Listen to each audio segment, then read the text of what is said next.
I bought an old folder for 50 cents. Inside was a check for $100,000. When my family found out I had that much money, they wanted to declare me incompetent. Now I have money for a lawyer and a recording of them planning it.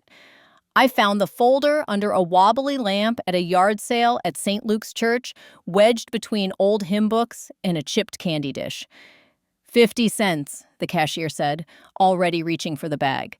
It was heavy for cardboard, stiff with old paper and the faint scent of furniture polish. At the kitchen table, I pulled out a single cream-colored certificate with petal-soft edges, a U.S. savings bond, 6-digit number. The zeros stared at me as if waiting for me to sigh.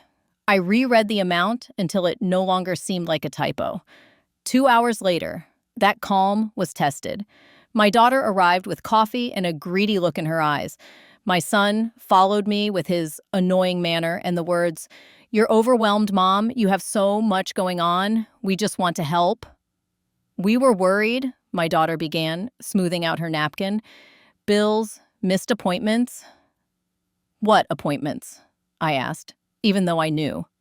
They had been circling me like polite vultures for a month, ever since I'd forgotten to return a book from the church library and told the bank teller a story about her grandmother instead of answering a question about deposits. My son cleared his throat. "The court might grant the motion. It's temporary. It will protect you from yourself," my daughter said too quickly, as if the word were a trap she needed to overcome. I placed the phone face down on the table, recording from the moment they crossed my porch. Their gaze swept the room, listing what could be gone: my houseplants, my clock, a framed photograph of my late husband with the cat he claimed he disliked. How could my own children do this to me? "I can handle it," I said. "You can't handle it, Mom," my son replied, soft as anesthesia. "These are just signatures. We'll figure it all out." I looked at their folder. I looked at mine, from the thrift store, nestled in a drawer with rubber bands and birthday candles. "Who's going to deal with me?" I asked. Silence hung between us, heavy and tense.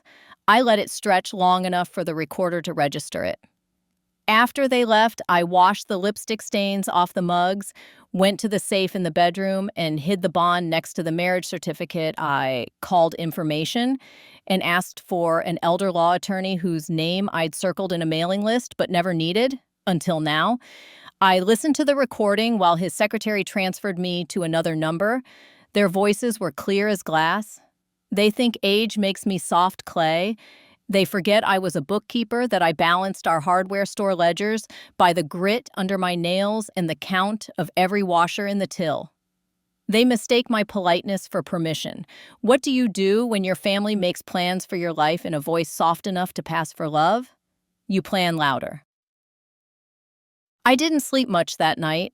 The thrift store folder was in the drawer by the stove with the birthday candles and old rubber bands, and it felt like a living thing, quiet, watchful. I brewed coffee at 4 and read the certificate again, tracing the embossed border with my thumb. Not a savings bond, as I first thought, a bearer municipal bond from 1986, face value $100,000, with the last coupon clipped and stapled to the back. Negotiable by possession, the print said. I had not held anything that powerful in years except my breath. I dressed as if I were meeting someone important and walked to the bank when it opened. The young man at the securities desk blinked when I set the folder down. "I've only seen these in training," he said, turning it carefully. He disappeared with it, came back with a woman older than me in a navy suit who introduced herself as the compliance officer. She asked how I got it. I told her the truth, 50 cents at St. Luke's. She did not smile. "It will need to be verified and presented for redemption," she said, calm and precise. "It's legal. Just rare." She ran her finger under the fine print. "You understand there may be interest due." "Is that good news?" I asked. "It depends how you feel about zeros," she said. Then she folded her hands and looked me in the eye. "May I give you some advice?" "Please."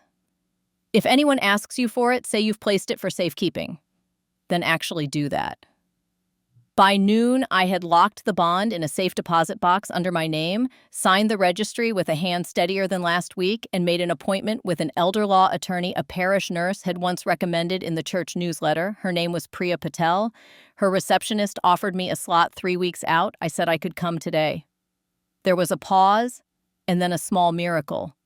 We had a cancellation at 3. At 2, I listened to my recording again, jotting times in a notebook, my daughter's voice, smoothed with caution, my son's, careful and oddly practiced. "It's temporary," he said on the recording. "We'll protect her from herself." At 2:41, my own voice asked the question that still punched a hole in my chest. "And who handles me?" At 2:50, I printed out a transcript using the old printer that coughs like a smoker and slid it into a new folder, blue, with 2 brass fasteners. The thrift store one stayed home, under a tea towel in the bread box. Some things should not look like treasure. Attorney Patel's office was on the 2nd floor of a brick building with a dentist and a tax preparer. The waiting room smelled like lemon oil and new carpet. A framed photo on the wall showed a much younger Ms. Patel receiving an award from a judge. When she came for me, she didn't lead. She walked beside me as if the hallway belonged to us both. "I'm Marion," I said, finally saying my own name aloud in a place where I meant to be believed. "Priya," she said, shaking my hand. "Tell me what you're facing, Marion." I told her about the lunch with soft voices and hard intentions. I told her the words they had chosen and the pauses I had let grow long enough to measure. I told her I had a recording, and I watched her face the way I watched clouds when I was a girl reading the weather. "You recorded your adult children discussing a plan to petition for guardianship," she repeated, making a short note. "You did not provoke it?" "They brought the folder," I said. "I brought the coffee." She asked about my health, my finances, my husband's death last winter. She asked me to tell her about a time I kept track of something complicated. I told her how, at the hardware store on snow shovel weekends, I used to count every bolt and every small screw packet before closing and again at opening to see where the drawers were light. "Margins are quiet until you listen closely," I said. "Then they tell you who's skimming." Her mouth softened at the corners. "Can you tell me today's date without looking?" I did. The town, the name of the mayor, 3 recent headlines, the address of my dentist, my own blood type. The name of my 2nd-grade teacher came out like a gift. I could feel what she was doing, and I didn't resent it. Competence isn't only how you perform when rested and unafraid. It's also how you perform when you've been pushed. "Your children may try to file an emergency petition," she said. The word emergency does work in court, even when facts are ordinary. We'll file a response immediately and attach your recording, and I'll ask for an independent capacity evaluation from a geriatrician who doesn't play golf with anyone in your family. "And the bond?" I asked. She looked at me, really looked. "May I ask how you funded my retainer?"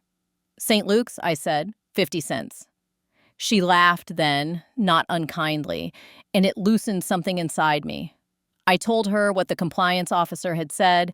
I told her about the safe deposit box and the way the key felt heavier in my purse than my car keys ever had. "Good," Priya said. "Don't mention it except to me and the bank. Do not put it in email. Do not hint." She leaned forward. "If your children are doing this to protect you, it's money they're protecting. Not yours, theirs. We're going to make that visible." "How?" I asked. "We start small," she said. "You'll stop taking calls from unknown numbers. You'll log any unannounced visits, install a camera at your front door and one in the kitchen pointed toward your pillbox. Tell no one except me. We'll get you an appointment with Dr. Mendel, a capacity specialist. I'll file a preemptive notice with the court that you have counsel, and I'll send your children a letter reminding them of the consequences of undue influence and financial exploitation of an elder. People like your son don't mind steamrolling, but they don't like paper trails." "Do you think I'm being vengeful?" I asked, surprising myself. "I think you're being prudent," she said softly. "And I think you're tired of being spoken to like furniture." When I left the office a little before 5, the sky was the color of dishwater and the parking lot lights were already buzzing. I sat in my car, pressed my phone to my chest, and breathed until my hands stopped trembling. Then I drove home the long way and made a list on the back of a grocery envelope, each task a small hinge to swing a door, call Dr. Mendel, buy cameras, change the locks, photocopy the thrift receipt, set out the good teacups, just in case anyone decided to be brave. The letter went out the next morning. By afternoon, my daughter was on my porch with tulips and a worried smile. "You hired a lawyer?" she asked, as if the word had thorns. "I did," I said. It's a relief to have an adult in the room." She swayed slightly, as if I'd tapped her. "We never meant to upset you," she said. "We're just scared." "Of what?" I asked. "Of my keys? Of my name on my bills?" "Of you being alone," she said, but her eyes went to the camera above the doorbell and back again. "Of you being taken advantage of." "You brought a petition," I said. "You brought papers for me to sign." She shook her head fast. "That was just a draft. Darren got it from a friend. We never filed it." "I know," I said. "I'm not incompetent." She bit the inside of her cheek, a habit from childhood. "We could have talked about this." "We did," I said. I listened. I kept a record. Her eyes filled. "A record." "You spoke softly," I said. So softly, it could pass for love. She started to cry then, real tears that made me almost reach for her. I didn't. After she left, I wrote the time in the notebook, 3:16 p.m., tulips, on apology of convenience, no admission of plan. I watered the tulips and set them where the cat couldn't reach them and realized I wasn't shaking anymore. I felt the sensation I'd had in the hardware store during a winter storm when we were the only place open for 20 miles. The shelves were stocked, the register counted, the glass doors locked except 2 customers I chose to open them for. 2 days later, an envelope came from the court, emergency petition for temporary guardianship, filed by my son at 8:14 a.m., the morning after he'd told me it was just ideas. A hearing date set for a week out. It was a weekday I could name without looking, the day Harold and I used to close early to watch Little League games at the park. I sat very still on the edge of the bed and let the buckets of feelings slosh until they settled. Then I called Priya. "We expected it," she said, voice steady. "Our response is already drafted. We'll attach the recording, request sanctions for bad faith, and ask for an independent evaluation before any orders are issued. I'll see the judge informally this afternoon to argue against ex parte relief. How's your pillbox?" "In the camera's field of view," I said. "Good," she said.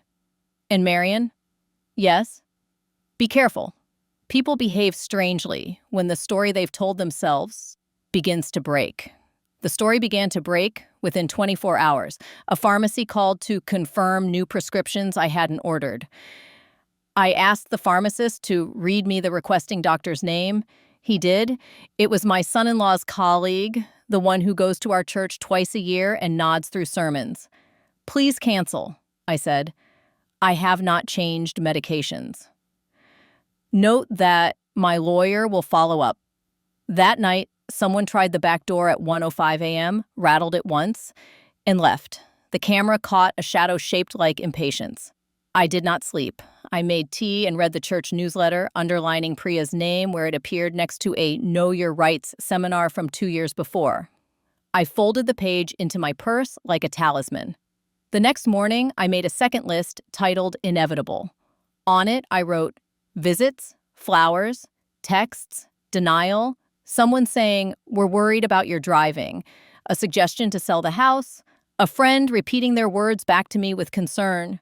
I would meet each one with my own list: lawyer, camera, bank, doctor, words said out loud in the daylight.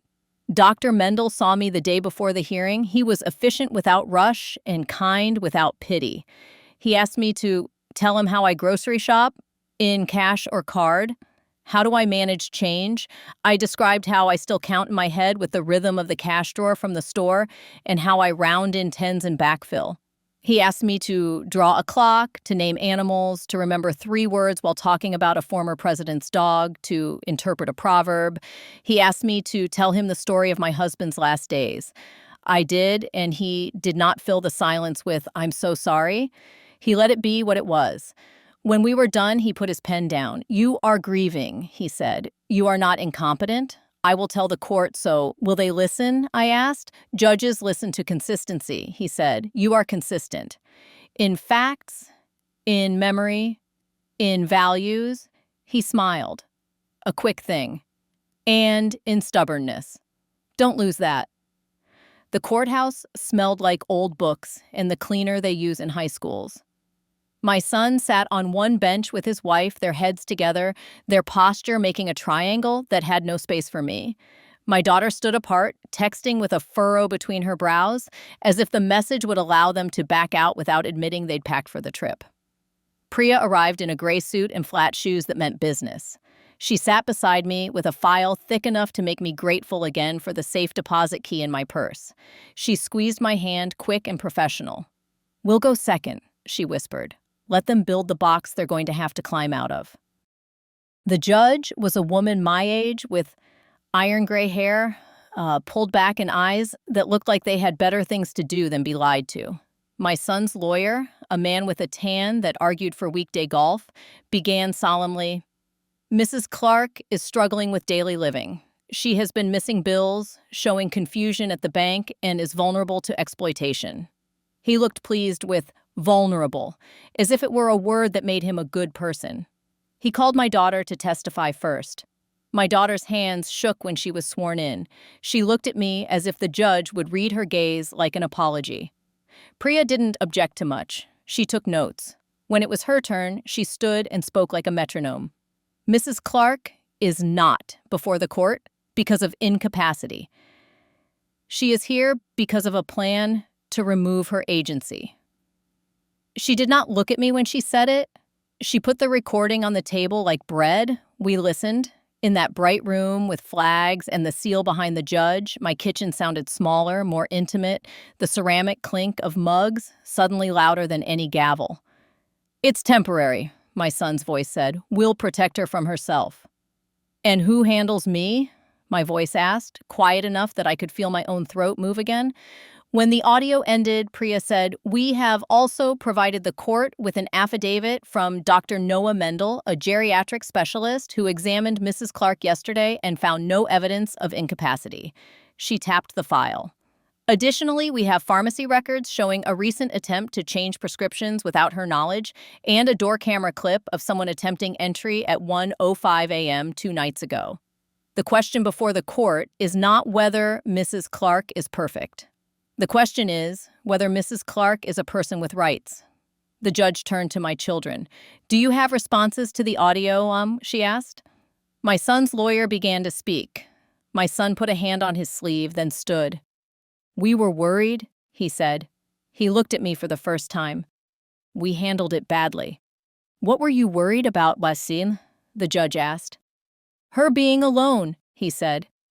"Alone is not a diagnosis," the judge said. "Alone is a feeling." She denied the emergency petition. She ordered that any further filings come through counsel and that any changes to my medications require my written consent. She found bad faith, too strong a term for that day, but used overreach with a firmness I tucked into my breast pocket on the way out. In the hallway, my daughter touched my arm. "Mom," she said, "please." "Please what?" I asked. "Let's talk," she said. "Not like this. Not with lawyers." "I tried that," I said. "It sounded like a plan to remove me." She began to cry. "We're not villains," she said. "I didn't raise villains," I said. "I raised frightened adults who chose the fastest way to quiet their fear." I touched her hand. "Choose slower ways." That should have been the end of the worst of it, but fear does not like empty hands. 2 mornings later, a man in a polo shirt knocked, official smile glued on. "I'm here to evaluate for home care, Chanson," he said, flipping open a tablet that looked like a prop. "Who sent you?" I asked. "Your son," he said. "He's a good boy." "I'm 72, I said. "He's 48. He is not a boy, and he does not send anyone to my house." I closed the door, called Priya, and wrote, Unsolicited evaluator in the notebook with the time, the polo color, the logo on his breast, the smell of his aftershave that reminded me of Harold's first bottle of cologne. We built a case with evidence invisible until you gather it. Calls logged, attempted deliveries, neighbor statements about a car idling at midnight. Priya sent a second letter, sharper. Any further attempts to interfere, it read, will be treated as exploitation. She requested a family meeting with counsel present to give them one dignified exit, she told me. Most people take it. My son did not. He arrived to the meeting with his jaw set and a heavy folder. He said the words concern and stress until they sounded like tools. Priya did not raise her voice, even when he tried to. What debt are you carrying? She asked him, mild as a doctor asking about sugar intake. He blinked. What? People don't force guardianship because of feelings, she said. They force it because of money, pressure, or both. Which is it for you? His ears went red, and for the first time since this began, I saw my little boy inside the man. Terrified, determined, counting something in his head. He put his hands on the table, and I saw the tremor I have when I need to eat. This isn't about money, he said, but the house is too much for her. The house is mine, I said, finding my voice again. The too much is yours. He stood up so fast, the chair scraped. If Priya hadn't been there, if there hadn't been a secretary at the front desk and glass doors open to the parking lot, I don't know what might have been said. He left with his folder and a silence thick enough to chew. My daughter stayed, her shoulders rounded as if bracing for weather. I need you to know something, she said to me when the door closed. It was his idea. I went along. That's not a defense. It's a confession. She pressed her hands flat on the table. I won't do it again. Then don't, I said. Small things changed, then big ones. I called the utility companies and put passwords on my accounts. I changed my will, naming a corporate trustee instead of either child and leaving a letter that was not a threat but a boundary. If you attempt to control me while I am living, you forfeit your control when I am gone.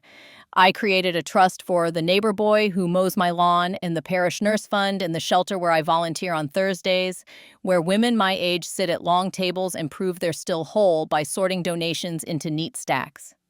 The bond matured in the bank's slow and careful way. The compliance officer called me when wires were ready. There is accrued interest, she said, understated and exact. It was more than I had dared to hope, less than a miracle. Enough to make breathing feel optional for the first time since Harold's last breath. I took Priya to lunch to thank her. She ordered iced tea and a salad, and I ordered soup and a piece of pie, even though the weather was hot. What will you do now? She asked. Live, I said, loud enough to hear myself. That's not what I mean, she said, smiling. I know, I said. I'll keep my cameras. I'll keep my lists. I'll keep my door open when I choose and locked when I don't.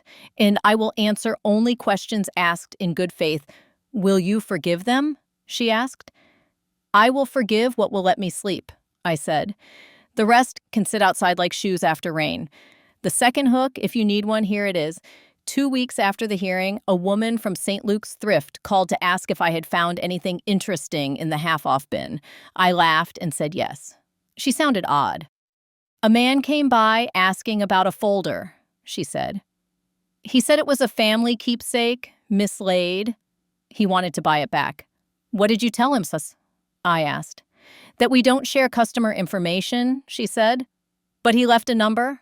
I wrote it down and felt my skin prickle. I knew the number, not the digits, the pattern. It was one off from the cell phone my son had had since his 20s.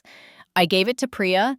She gave it to a private investigator whose name I did not learn. He called back 2 days later with a piece of the puzzle none of us had expected.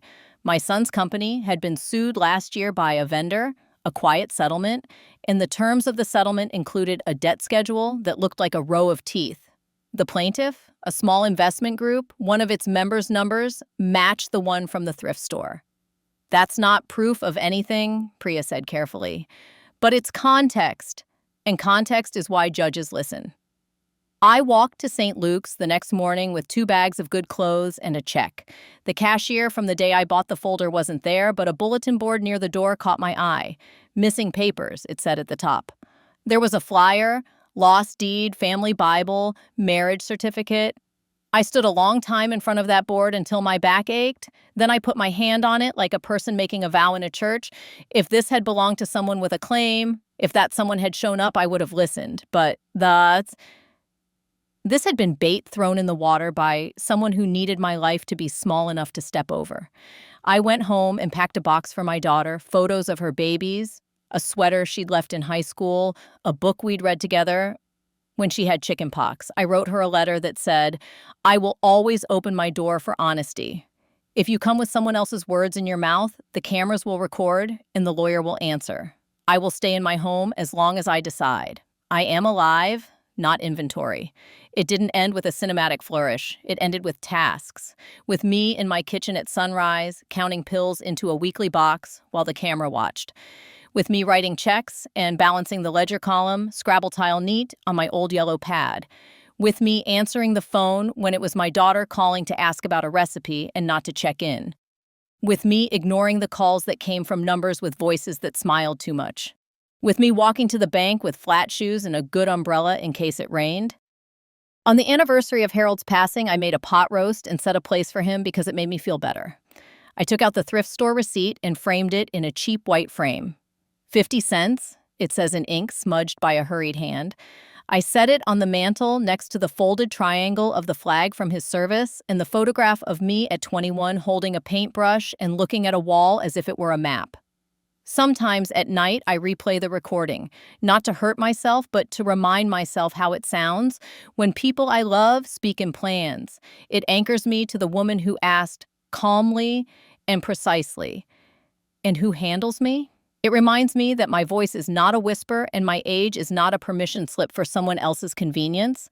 What do you do when the people you raise try to write your ending before you're ready? You buy yourself time with a 50-cent miracle, and then you use that time like a woman who has learned to count. You hire the right help, you place the cameras, make the lists, and speak the dates out loud. You pay for consequences, you hold the line.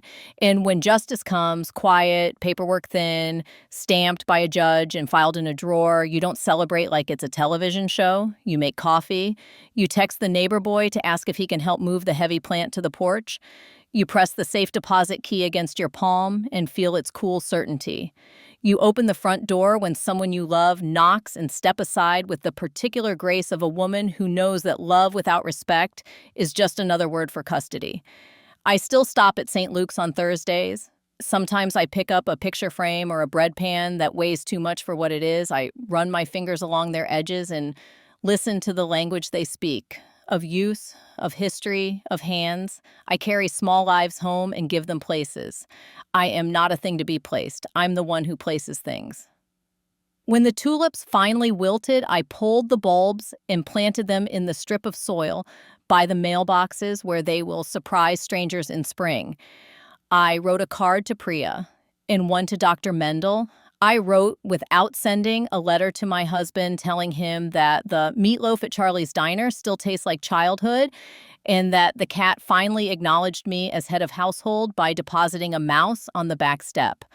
I told him that our children were wobbling but upright, which is how human beings have always stood. I kept waiting for a wave of sadness so big it would shove me under.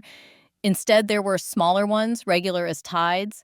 They did not keep me from moving. They taught me when to brace. They taught me how to plant my feet on the kitchen rug and speak like a clerk who knows the register counts up if you just keep pressing the key. If you are where I was, with the polite vultures circling and the folder on the table and the words temporary guardianship winked like a friendly hazard light, ask yourself this: what is the smallest hinge you can oil today? Who can you call who does not need to love you to take your side? Which lock can you change? Which list can you start? The large things only look large because they are made of many small things. Count them, clip the coupons, balance the column. I didn't want to fight. I wanted to be left alone with my books and my recipes and my habit of naming the birds at the feeder like guests. But when the fight came to my table dressed like family, I did not raise my voice. I pressed play. I called a lawyer. I chose slower ways. The bond was luck. The rest was work. That is a kind of justice, too, not the crash of a gavel, but the quiet of a woman who won't sign the line they drew for her. The quiet of a front door camera that blinks red at 1:05 a.m., the quiet of a bank vault and a safe deposit key, heavy in my pocket like a promise I kept to myself. My grandma told me this story. I have many more stories. Subscribe so you don't miss the most interesting